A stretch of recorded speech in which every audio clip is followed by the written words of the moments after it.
ओडिशा रे खूब शीघ्र जातीय शिक्षा नीति कार्यकारी कराजिबो। गणशिक्षा और उच्च शिक्षा समांतर भाव में ताहाकु समन्वित नीति करबाकु पड़िबो। नूतन शिक्षा नीति को संपूर्ण भाव में आमे ग्रहण करिनाहांती कि कार्यकारी करिनाहांती। यह कार्यकारी हेले गुणात्मक शिक्षादान होई परिबो एवं बेरोजगार बढ़िबो। नूतन शिक्षा नीति कार्यकारी करागले समस्त सुविधा सुजोग मिल पारिबो बोली मंत्रीपद पाइबा परे भद्रक जिला तिहिडी ब्लॉक गस्तरे आसी उच्च शिक्षा क्रीड़ा और युव व्यापार ओडिया भाषा साहित्य और संस्कृति मंत्री सूर्यवंशी सूरज एपरी प्रतिक्रिया प्रकाश करिसंती। प्रथमे भिटामाटी मंगराजपुर गाँव आराध्या देवी माँ भवानी निकटरे पूजा अर्चना करबा परे निजर बापा प्राक्तन विधायक कवि स्वर्गत विष्णु सेठी समाधि रे पुष्पमाल्य अर्पण करथिले। एही अवसर रे ग्रामवासी तांको स्वागत करबा सहित खुशी रे भावविह्वल होई पड़िथिले। तिहिडी ब्लॉक रो विभिन्न पंचायत रो आसीथिबा बीजेपी कर्मी विभिन्न संगठन रो कर्मकर्ता तांको सेठारे पुष्पगुच्छ देई स्वागत करथिले। परे एक सुसज्जित खोला गाड़ी रे मंत्री सूर्यवंशी सूरज कर्मी मानक सहित एक विशाल बाइक रैली रे तिहिडी बजार परिक्रमा करथिले। तिहिडी बजार रे अवस्थापित निजर पिता तथा प्राक्तन विधायक स्वर्गत विष्णु सेठी प्रतिमूर्ति रे माल्यार्पण करथिले। सेठारु से धामनगर निर्वाचन मंडली अंतर्गत तिहिडी ब्लॉक रो 13 पंचायत परिदर्शन रे बाहरिथिले।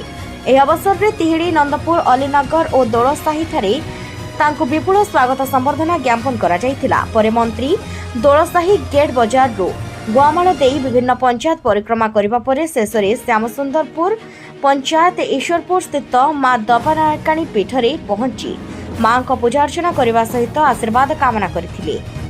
किंतु ओडिया लोक एथर हृदय खोला समर्थन भारतीय जनता पार्टी को देइछंती, परिवर्तन करिसंती। आशातीत सफलता भारतीय जनता पार्टी को मिली। जो कथा राज्य सभापति बारंबार दोहरी थिले जे लोके लड़िबे, वास्तव में लोके लड़िसंती एवं सरकार गढ़िसंती। ये लोकंक सरकार, जार भी मुख्यमंत्री अच्छा से लोकंक मुख्यमंत्री पीपुल सीएम भी आज गोटे दैनिक इंग्राजी खबर कागज तांको मतामत देइछ। तेणु आमे मंत्रिमंडल सदस्य भाव में आमर भी दायित्व रोचे, कर्तव्य रोचे लोकंकर कथा को लोकंकर भावावेग को सम्मान देकी मो जिला मो अंचल मो राज्यर उन्नति निमंते समस्तंकर आशीर्वाद और सहयोग कामना कर। शिक्षा गणशिक्षा अच्छी उच्च शिक्षा अच्छी। गणशिक्षा उच्च शिक्षा समांतराल भाव में ताहाकू समन्वित नीति प्रणयन करिया पड़ियो। नूतन शिक्षा नीति संपूर्ण भाव में आमे ग्रहण करना संपूर्ण भाव में ताहाकू जोड़ा एनईपी नेशनल एजुकेशनल पॉलिसी अच्छे ताहाकू आमे कार्यकारी करना। एनईपी जदि कार्यकारी हो जाउछि ओडिशा रे निश्चित भाव में शिक्षा देखो शिक्षा भुशुड़ी पड़ी एवं बेरोजगार ता भीतर संपर्क अच्छे। गुणात्मक शिक्षा क्वालिटी एजुकेशन जेते पर्यंत आमे ताहाकू इम्प्लीमेंटेशन न करिबा बेरोजगारी कमिबो नाही।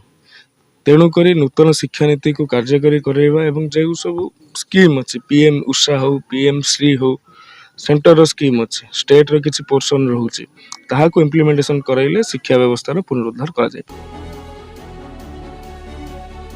तिहिडीरो संजय दास का रिपोर्ट उत्कल न्यूज।